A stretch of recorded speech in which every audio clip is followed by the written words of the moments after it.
Hey guys, Veebat here with another V-Plays, and we are hopping into our 287. We finally got it, and this is the Tier 9 German bomber, and the first Tier 9 German bomber in the game, with the now largest bombs in the game equipped to this airframe. We also have the 20mm tail gunner in the back, and we are also going to be sporting a... We are also running stock on all other components on the airframe, so we have a little bit of a limitation here. But these huge bombs have a massive blast radius, a huge amount of damage coming out of each one of these, enough to be able to completely destroy this site, and the aircraft is fairly maneuverable, allowing us to be able to get these bombs right on target. This tail gunner is very powerful once fully upgraded, and you can see we're ripping up that aircraft at range and really putting the hurt out. Now, what I would love to be able to do is go and attack the enemy's command center, but we're not going to get a chance to do that until we get a little bit further along. You have 26 seconds till we're reloaded on this bad boy. So far, I only see one player on our team, and that's in the F6U.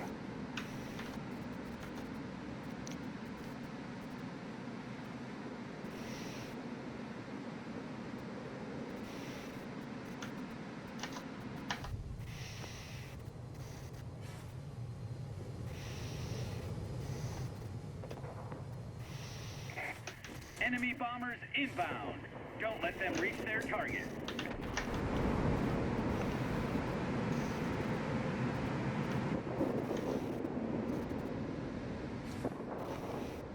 Alright, we're going to use the cloud cover to our advantage here as we blitz around the side of the battlefield, using up quite a bit of our boost as we maneuver around and into position.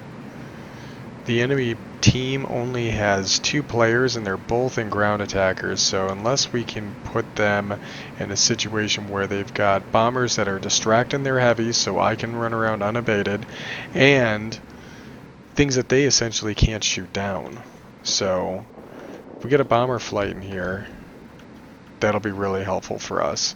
This aircraft is very maneuverable, and alternating speed is a way to avoid some of the AA fire as well.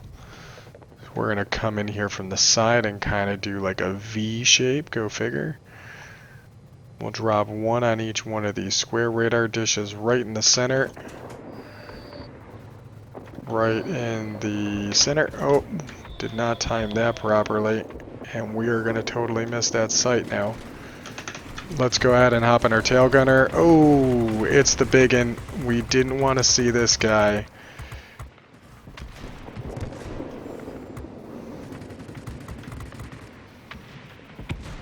We lost our tail. That makes it very hard for us to maneuver away from this AA fire. Oh, jeez.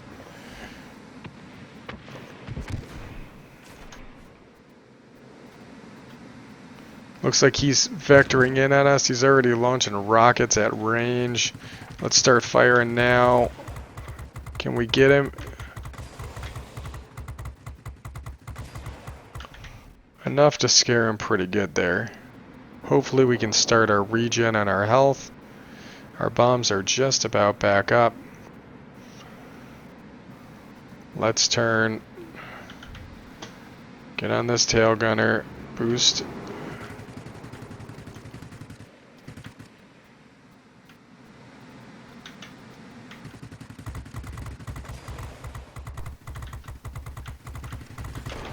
There we go.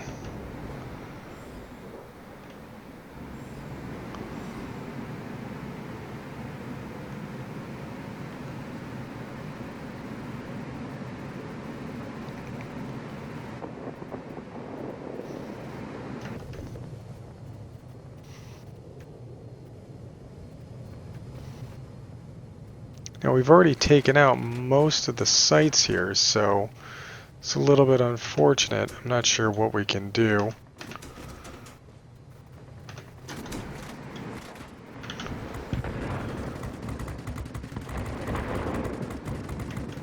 Can we tag and drag one of these? There we go. Perfect. Tag and drag technique of just blitzing straight through a zone, letting the enemy aircraft chase you, and then you just let loose with the guns. There's that 262 again. Let's try it again.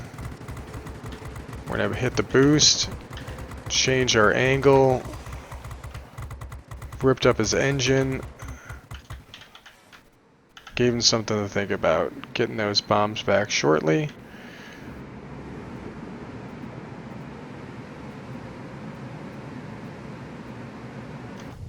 Get this speed up, the bombs will drop really far ahead of us.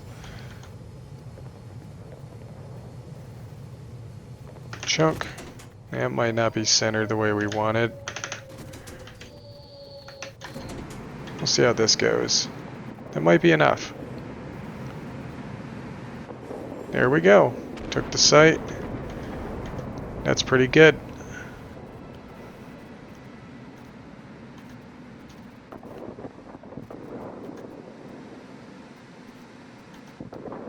Now if we can retain that site, we should be able to keep the enemy fairly distracted with incoming bombers.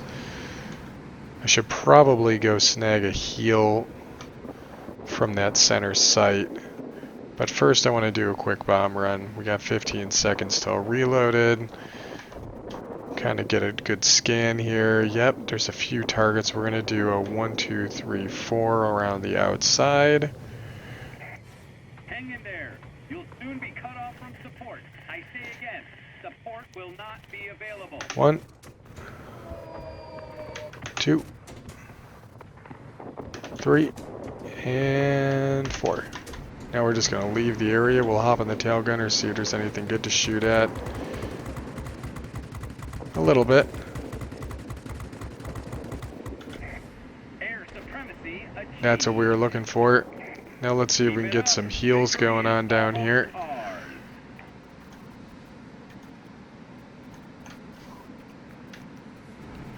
Hammer that boost, get some of that dive speed going before somebody blows up this repair facility.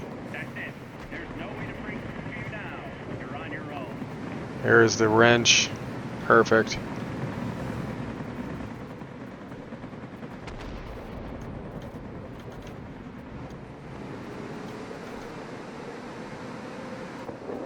Oh, Cazador's Secrets just crashed, and that is game. Whew, solid victory for us. Let's head back to the hangar. We'll go over what we did to upgrade this airframe and what these bombs actually provide us, especially with some of the extras we've equipped, and the major difference between the tail gunner performance. It doesn't seem like much, but increased range is very important, especially going up against tier 9 and 10 heavies. Oof. You think a tier 9 bomber is bad? Tier 9 and 10 heavies are definitely a challenge. Heck, even a lot of the tier 8s can be a problem. Alright, we did pretty good on the experience, nearly 3,000. Granted, we are running a premium account, and yeah, not too shabby. We did 63,000 damage to ground targets. Usually it's a lot higher than that, but this was kind of a spread out map, and we're doing kind of a strategic bombing run, if you would. Looking at the upgrades, the difference in the bomb characteristics. Obviously, one is double the size for a bomb, doesn't double the damage, but it does increase the blast radius by nearly 100 feet. That's a substantial increase in boom, which means even if you're off a little bit on the target, you're still going to be causing damage to most, if not all, of the site. In addition to that, you'll see that instead of doing 40,000 damage with these 4 bombs, we're actually doing 40,000 damage. We're doing 48,000 damage. The reason for this is twofold. One is going to be because of Demolition Expert, and the other is going to be because right off the bat you get the option of putting on the improved fragmentation consumable, which increases it by another 10% from base. So we're actually looking at a total of 12,000 damage per bomb. 12,000 damage. It's absolutely monstrous. And the first time I upgraded these bombs, it totally changed the way that I played this aircraft, because every single time I dropped on a site, I knew I was going to be able to destroy the entire site as long as I dropped it right in the center. The resupply time of 50 seconds is very fast for what you're getting from it. Compare this to the 288C that gets a total of 8, what are they, 250 kilogram bombs, a quarter of the size of these munitions. You get 8 of them though, and they reload in 60 seconds. This thing, it's reloaded most of the time when you need it. The tail gunner, oh, this was the next thing. I used boosters to get this because the damage change between these two guns is absolutely staggering, at least the way that it's effective in game. It doesn't look like it's much, but 128 to 208, it's more the range. The range going out to nearly 3,000 feet, and by the way, that's not taking into account the fact that I have the improved turret gun sight, which increases the range by 12. Now we're looking at, by 12%, you're looking at an optimal distance of 3,300 feet. So we're getting those guns to hit earlier, which is even better, because then that means that our defensive fire expert is taking effect as well. And now we're really able to get that damage out on the enemy. In addition to that, which you guys kind of saw when you were watching the battle, was that we're also getting the bonus characteristic from this pre-rolled improved turret gun sight to give us an increased chance of inflicting critical damage. Cannons naturally cause more critical damage than a machine gun does, so this was a vast improvement, because now if we can cripple the aircraft, damage the pilot, damage some of the control surfaces, take out the engine, usually that dissuades them a lot quicker and has them pull off your tail. The 13mm machine gun, I barely caused any damage. A lot of times they were able to fire on me before I could fire on them. Now I can hit them while they're hitting me, getting that defensive fire expert to proc and giving me a little bit more protection. I had my engines get knocked out a lot, and even one engine out of 6 feels like you lost half of your engine power. So we put the engine armor protection on because, frankly, it needs it. This does reduce our max speed with boost, but it didn't look like we were hurting for speed there, did it? And it gives us a bonus characteristic of increased tolerance to AA guns. I would have preferred to have rolled the aircraft HP bonus instead of the tolerance to damage from fire, but beggars can't be choosers. This is just the way things have rolled for us. I may reassemble this later, but as you can see, we're really strapped for credits as we just bought this airframe. The other nice thing is that we get 2 consumable slots for the engines. We have one with engine cooling and then one with manual restart, because like I said, you lose an engine, you feel like you're losing a lot of horsepower on this thing. And again, we're losing crew left, right, and center with this aircraft, so having first aid dressing is going to give us a little bit more protection. Now, I mentioned that we have pretty good airspeed. We boost up to about 475. It cruises 280, but honestly, with the 60-second boost, you're tapping that boost, and this thing really likes to maintain its speed. So we're pretty good at staying above 400 miles an hour, which is different from the 288C, which seemed to struggle to stay above 400 most of the time, and you really had to hammer the boost. If we put this thing in a slight dive, we can get up over 500 miles an hour, which is awesome for being able to really gun it in towards a critical site that you need to capture right away. Bear in mind that this is without any engine upgrades. We still have 2 other engine upgrades, one for 900 pounds of thrust, and then another one that will more than double the original, or more than double that amount, getting us up to 2,249 more thrust overall.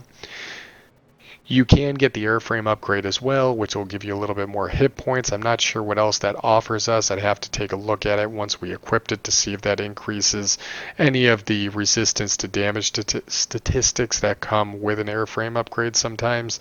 But we'll have to get to that point in order to find that out. I'm more interested in getting those engines and getting this aircraft up to higher speeds. But take a look at these tail guns, guys. These stock tail guns. Whoop, mount them. Mount them. Just look how underpowered these look. These piddly little 13mm machine guns. But putting on these big old cannons, it really does feel like an upgrade. The field of fire is 40 degrees in all directions, and it really puts out a ton of hate. I don't really need to tell you, though. You guys just saw it in that battle. That was my second battle with these new tail guns, and so far I am thoroughly impressed. Really get the tail guns. It's a toss-up between the bombs and the tail guns, but after having a really tough time with this airframe, I did the bombs first, and I think getting the tail guns better. Unless you're flying in a flight where somebody can escort you and keep your tail clear, this allows you to be your own escort, and that's really where it comes into its own. Anyways, guys, that pretty much wraps up the forward swept wing GAU 287. Hope you guys enjoyed, and as always, I'll catch you on the next one.